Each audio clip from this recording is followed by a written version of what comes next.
It's the middle of winter. My flower garden is completely dead, but I'm sitting here excitedly looking forward to the season that's to come. And I know that all of you are as well, because I keep getting messages from you and you all want to know what exactly was in my flower garden last year. You all want to know the details so that you can go out and buy some of the things that you've seen in my flower farm that you like to put in your own. So today I'm going to go over the specific varieties of the specific flowers that I had in my flower farm last year so that it can help you in doing some of your seed shopping that you're doing right now.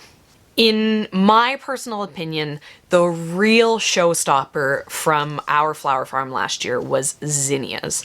The amount of flowers that were produced in just one bed of zinnias has really, really amazed me. I actually was crunching some numbers and I think I had like over 2,000 stems of zinnias that came out of that just one 50-foot planting. My favorite zinnia out of all the zinnias were the limequeen series zinnias. They were just these amazing, they almost had like a really old-fashioned feel to them when you picked a bunch of them. The colors were a little bit more muted, a little bit more romantic, and the vase life on them was amazing. I had one of them, I think it was the orange variety, and it went for 3 weeks on occasion. So the 3 varieties that I did from the limequeen zinnia series are the orange limequeen, the blush limequeen, and the red limequeen. And I think that there might be 2 other colors in this upcoming season. I bought a pack of every single color. Just, I love them so much. I want all of them. The other real showstopper zinnia, the one that we would do pictures of because the flowers are just massive and beautiful, was called Veneryas Giant. And I was growing a mix of Veneryas Giant. It's just, the pack came with all the colors that you can possibly get in it. But for the season coming up, I'm actually buying specific colors to make it easier for my planting. So I can plant them in color clumps. But the mix was amazing. I loved all the different colors that was in it. There wasn't a single thing I'd change on the mix other than it's easier for me to pick them to do single flowers into a bucket. But that Veneryas Giant, they were very, very beautiful. They're pure money. they're on the forever list. I also had another large flowered mix called Sunshine Mix. And there also was a California Giant zinnia mix that I had in there, and I couldn't differentiate between the Sunshine or the California mixes, and I was just so happy with the Veneryas that I'm going to cut those out. But they also were really pretty mixes if they're options for you in your seed catalogs. We also had a larger, not as large as the Veneryas, but you know, a good medium-sized zinnia that was like really, really multicolored. They were either in like a pink and a white or in like an orange and yellow. They were really punchy. Their stems were just a little bit shorter than the Veneryas, so I don't know if I'm gonna grow them again, but they were a mix. It was called the Salciando mix, and they were made up of the Mazurkia and Serina. I don't actually know how to pronounce that, but those were the 2 colors. One of them is the pink and one of them is the orange, and you can buy them as separate colors, but the mix was nice. I did like it and I would recommend it. And then the other zinnia that I grew was a smaller one, but they were super, super full and really pretty, but they were almost like this little button pom-pom type flower, and they were called Oklahoma, and I had the mix of colors on that one too. Another flower that I was super impressed with, and I'm growing way more of it in the coming season, is snapdragons. They were really, really prolific. I was amazed how many stems I got off of one single snapdragon plant, and the variety that I grew was the rocket variety, and I had a color mix on that. The mix was really nice. There was a really, really beautiful white, and there was also a really beautiful bronze that was part of the mix. The other main, just mass, tall, beautiful, amazing background flower bed that I had was an entire 50-foot bed of cosmos. I love the cosmos. They are so romantic with these fluttery, beautiful petals, and they grew super, super well for me. They almost grew too well. They were so productive, it was hard to keep up with them. The main variety that I had growing in there was called Doubleclick Mix. And it was a dark pink and a lighter pink and a white, and it was really fluffy and full. It was almost a double. And then I also grew the just white separately as well, and that was called Snow Puff, but it was still of the Double Click series. And yeah, the pure white Snow Puff I really, really loved. I almost liked it even better than the pinks from the mix. I also had a really bright orange Cosmo in there, and it produced almost 2 weeks earlier than the other Cosmos. It was flowering and growing like crazy before anything else was ready. It was almost too early because I didn't have any other early summer, late spring flowers to mix it in with. The variety is called Bright Lights Mix, and it had a dark orange and then a lighter orange and a yellow, and the flowers are a little bit smaller. You know, like the Double Click, the flowers were like a really big open size, but the Bright Lights were about half the size of the Double Click flowers. They were still really nice, really productive, and a fun, bright mix to kind of contrast against those softer romantic colors that you usually see Cosmos in. I also grew a bed of cornflowers, or centuria. You wouldn't have seen too much of it in the bouquets, and it was also in the back a little bit more. I found that when I went to pick it to put stems into the bouquets, it was a little tricky to pick quickly. So because it took a little bit more of my time, I usually ran out of time and I just wasn't able to pick it. I had two different blends in different color palettes. I had a classic artistic mix, which had the classic bachelor button blue, the nice soft pink, and then it also had some lighter blues and some whitish type colors. And then one that I really loved the colors on it seemed really unique, was the artistic magic mix, and it was purples. Some of them were even this dark purple. It was a really incredible color mix, like a kind of pale lilacs all the way up to dark purples, and they were really fun. The bachelor buttons grow so easy for me.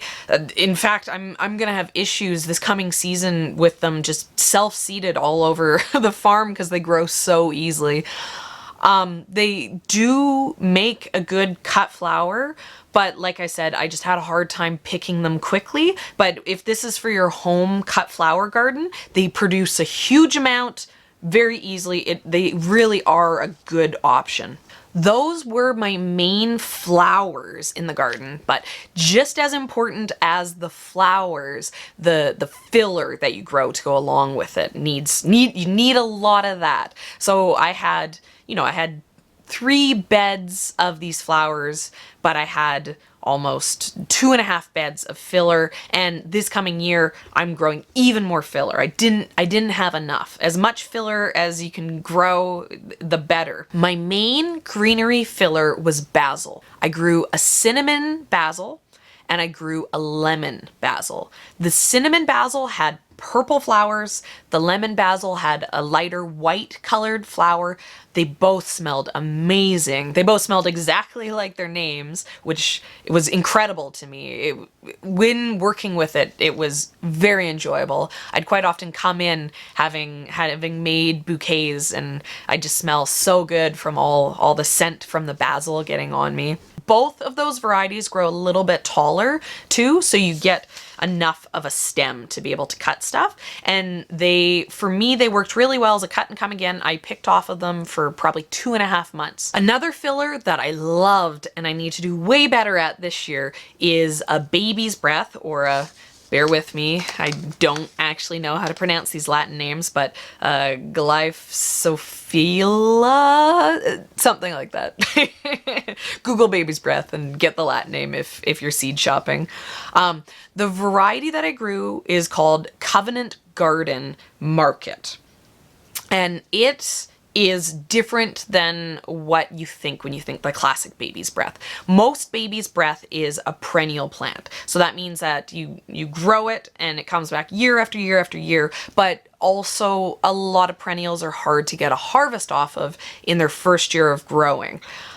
So if you are planning for the year after next year, you can plant some perennial baby's breath. You'll get a really good harvest on year 2. But this specific one, the Covenant Garden, is an annual baby's breath. And so it was up and flowering 6 or 8 weeks after I put the seed in the ground. And you also don't need to worry about it coming back again and again and again. Baby's breath can be a little bit of an aggressive weed because it is so hardy being a perennial. This one is cold sensitive, so if you get cold like me, it'll die off, which is a perk if you don't want to be weeding baby's breath out of your garden. But beautiful. It isn't those like kind of old-fashioned looking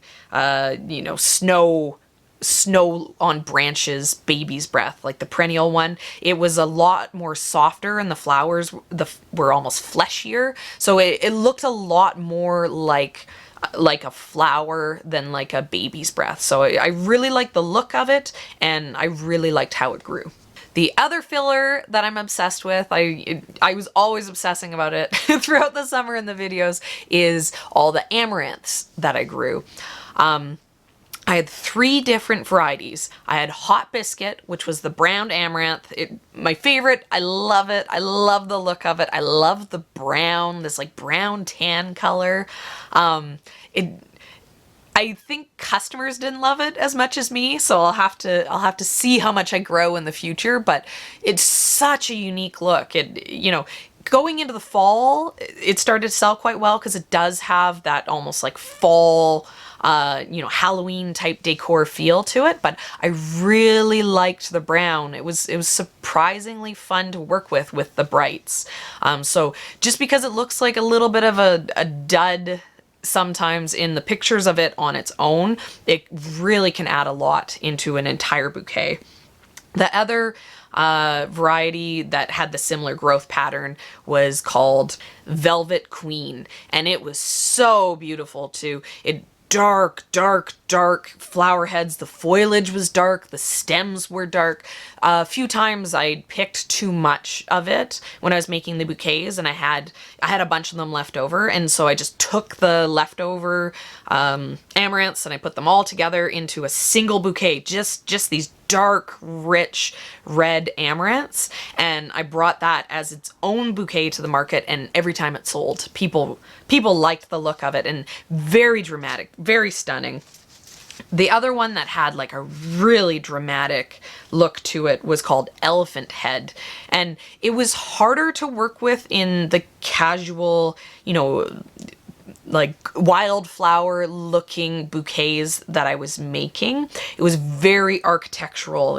And they got very large. I was amazed at how big these seed heads were, but beautiful rich color. And then I love the contrast of the green foliage on this one. The velvet curtain was dark, whereas the elephant head, was dark and then green, and it made a really fun contrast too. Another filler that I grew that you wouldn't have seen much of is celosia. I had a few different varieties of celosia, and they pretty much failed due to me not weeding them. They got drowned out by weeds in the garden. But for me, when I was seed shopping, I added a lot more celosia into my garden plan for this coming year because I love the look of it. It has some similar type shapes to the amaranth that I love. One of the varieties that I ordered that I didn't grow in last year's garden is Pamphis Plume, and it has that same, you know, fluttery seed head look to it, but some amazing colors. The amaranth is a little bit more limited in its color options, but the celosia, beautiful, beautiful options. So even though I didn't grow it and can't show you some examples, I'd recommend you consider growing it. And then finally, the one thing that I didn't have in my main flower garden, but I had tons of it all throughout the property and I sold so many, is sunflowers or helianthus. Sunflowers are amazing. The varieties that I was growing were branching sunflowers. I don't have names of specific sunflowers to tell you because I bought a just generic mix. I bought this massive pack, this huge pack of just a mix of sunflowers, and they were branching ones, so that meant that, you know, as I picked them, they kept putting more and more flowers out, and I was really amazed. You know, a lot of those sunflower plants gave me a dozen, 2 dozen, 3 dozen cutting stems, and I don't know if this variety is a pollenless variety because there's the classic sunflowers that you grow to get seed, they have lots of pollen in them. Feeds the bees love it. You get these seeds that you can eat, but there also is pollenless varieties that most of the flower farmers grow, because if you bring those other sunflowers into your house, they just dump like a bucket of like yellow pollen onto your table, and so some people don't like the mess that the sunflowers make, so they only want to buy the pollenless ones. So there is 2 varieties. The pollenless are more expensive, just it's harder to make seed for pollenless varieties, but they're worth it if you're going to be selling them, because you can charge a lot more for it. Like I said, I don't know what mine are because it's just a seed company's choice. I don't know what was in there, but I loved the mix. I'm happy enough with it that I'm going to grow it again. So that's my list. Those are the specific varieties. So if you're going out and you're doing your seed shopping, you now have names to go to the pictures of things. Everyone, I keep getting so many messages.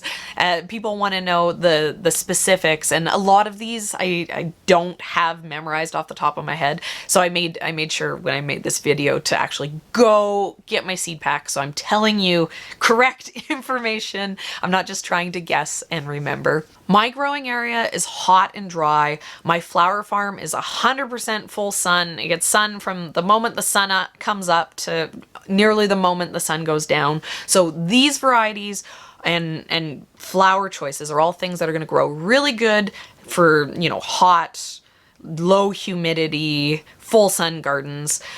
These options aren't going to be great if you're growing in a shaded spot, if you're somewhere that is very temperate and damp.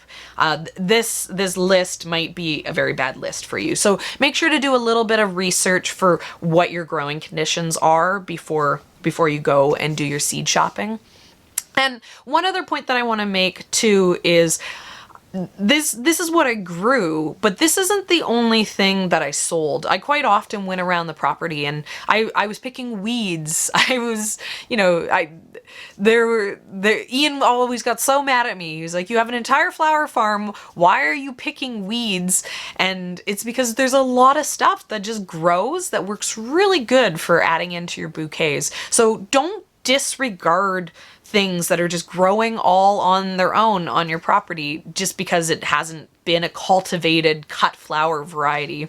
You know, look around your yard. I think you'd be amazed of what you already have growing that you can use. One of my favorite weeds that was in my yard this year was yarrow. I had a white yarrow that was growing in my lawn, and I picked every stem off of it that I could, and this coming year I'm gonna be planting and establishing yarrow into the flower farm because I like it so much. So look around, see what you have, And good luck. Good luck with your seed shopping. I know it's the exciting time. When I get my new seed order in for my 2020 flower farm, I'll do a live video going through everything that I bought. But this is to get you started. Now's a good time to go seed shopping. So here's some names, some things to consider, but don't go too crazy. Don't buy them all. Don't follow my lead. You don't need to buy all of them. Don't buy everything, guys. I know you're tempted. Don't do it. Don't buy them all. Trust me, don't buy it. Be safe. I'm watching you.